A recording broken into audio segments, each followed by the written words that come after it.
the fun they had. What do you see here? You see a boy sitting in front of the computer, and this is a virtual class happening, and this is a virtual classroom wherein the child is sitting in front of the system and learning. On the other side of the system there will be a robotic teacher or a virtual teacher which will not have life at all. It will just come, deliver the lesson, conduct tests, give projects, and leave the class.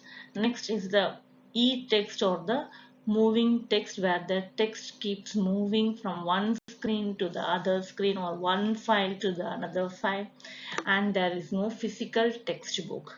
And we have the robotic teacher, that is a futuristic teacher wherein the human teachers will be replaced with the robotic teacher.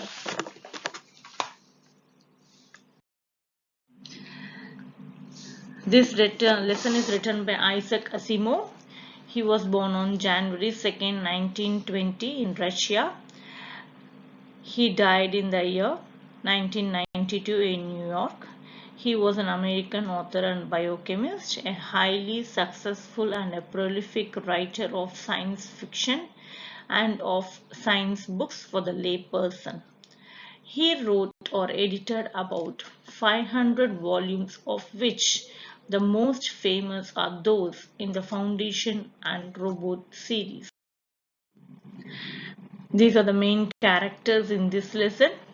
First we have Margie, who is 11 years old girl and who hates going to school because she goes to the virtual school and she hates going to that. Next we have Tommy, a 13-year-old boy. He is the one who finds the old crinkly book from his attic.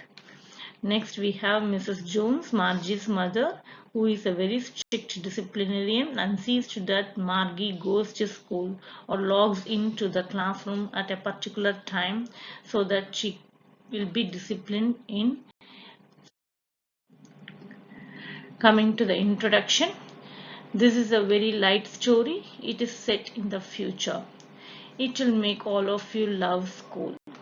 This story is regarding school life and how those children who do not go to school or miss school, I think you all can relate this to the present scenario, right? The setting of the story is in the future when perhaps there will be no school or books, homeschooling with e-books.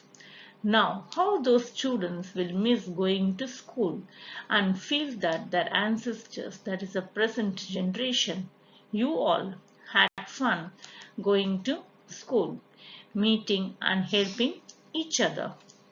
In the end, we come to know that this is an imagination of a young girl named Margie, who comes to know that their ancestors used to go to school. All the children used to study together. Means they will come to a special building called school and they will all be studying together. She feels that they all had a lot of fun when they went to school. So when we read the story, we feel that school life is very good and we are fortunate that we have real books where real schools where we go meet friends and get a chance to study together.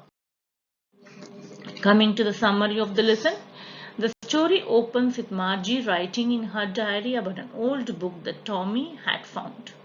Margie was reminded of her grandfather who had once talked about his grandfather who went to an actual school where the students were taught by human teachers. However, Margie and Tommy lived in the future world in the year 2157 where education was completely computerized. They did not go to schools. Instead, they had a special study room where a computer taught them. The computer teacher was programmed and adjusted according to the needs of each child. Now and then the computer teacher developed faults which were fixed by a county inspector. Both Tommy and Margie wondered at the book found by Tommy in his attic. They wondered at it as they read books on the screen. of their computer teacher. Margie felt that the computer teacher was boring. She disliked the mechanical teaching and learning. She also wondered how much fun it would be studying in a fun way with other children, and that too from a human teacher. The message from this lesson is: the story conveys the message that education is not merely accumulation of information. Computerization can certainly help gain information in a better way, but schooling is much more than acquiring facts. It is a life experience where children interact with others, have fun, and learn the values of sharing and caring. If we expect future schools to have a mechanical teachers attuned in the specific needs of every student and books available only in electronic form, our children will be deprived of the privilege to study and grow together. So this is a recap of the lesson. This is the lesson, The Fun They Had, written by Isaac Asimov in the year 1954. It is a science fiction story. The two main characters in this lesson are Margie and Tommy. Tommy found a real book in the attic in the year 2157, and these children had mechanical teachers which knows everything, and it is monotonous, repetitive, and no life in the class, and they always felt lonely because they will be having homeschooling. And the old schools, that is the present schools, children come to the school, laugh, have fun, shout, and have the fun the school children should have, and all the children in the classroom have the same lessons or the same curriculum that will be delivered by the human teachers, and the students help each other in time of need. They don't regret coming to the present school. And then books enable communication, and then the e-books is an embedded story. The word creates life, means it does not, the e-books does not have any life, rather it spoils the health of the children. We have a small video, Can Technology Replace Teachers? Let's watch it. Over the last decade, the number of people taking online courses and therefore using technology as a tool to enhance their education has increased dramatically. You can now master a foreign language or complete a whole degree without leaving the comfort of your sofa. You can decide not only when you want to learn but also how you want to learn. The range of technology used inside the classroom has also boomed, with the rise of smartboards, digital textbooks and, most notably, the tools offered on the internet. But what does this continuing growth in education technology mean for teachers? Some people believe the role of teachers started to fade because computers have been helping some students to progress in their studies quicker compared to studies in an original classroom. For example, in the same classroom, students have different intellectual capacities, thus some would be tied to a slow advance in their studies because of others' incapability of understanding. In this way, pupils could progress in their acquisition of knowledge at their own pace using computers instead of learning from teachers. However, the presence of a teacher is essential for students because the human contact influences them in positive ways. Firstly, students realize that they are not dealing with a machine but with a human being who deserves attention and respect. They also learn the importance of studying in a group and respect for other students, which helps them improve their social skills. Those who proclaim that computers will replace teachers often naively reduce teaching to mere instruction and assessment. In doing so, they forget the true breadth and complexity of the job teachers perform.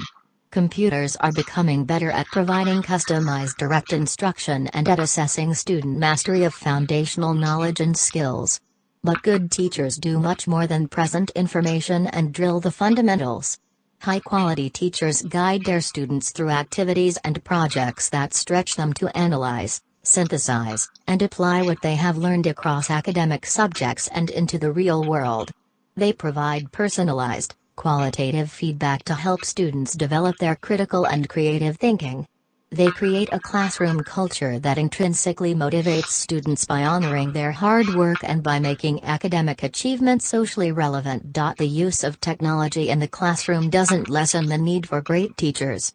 In fact, it is great teachers who make using technology so significant in students' education. Whilst technology is able to take on a whole host of tasks, it does have its shortcomings, most prominently its inability to interact with humans. Technology can therefore facilitate the learning process, but it cannot replace the role of the teacher. A teacher is so much more than a facilitator, they are also a guide and a mentor. Without a great teacher, technology merely becomes an automated tool and stops inspiring and engaging students. Ultimately, it isn't about teachers being replaced by technology but how teachers can adapt to incorporate technology in their lessons. Thank you, students.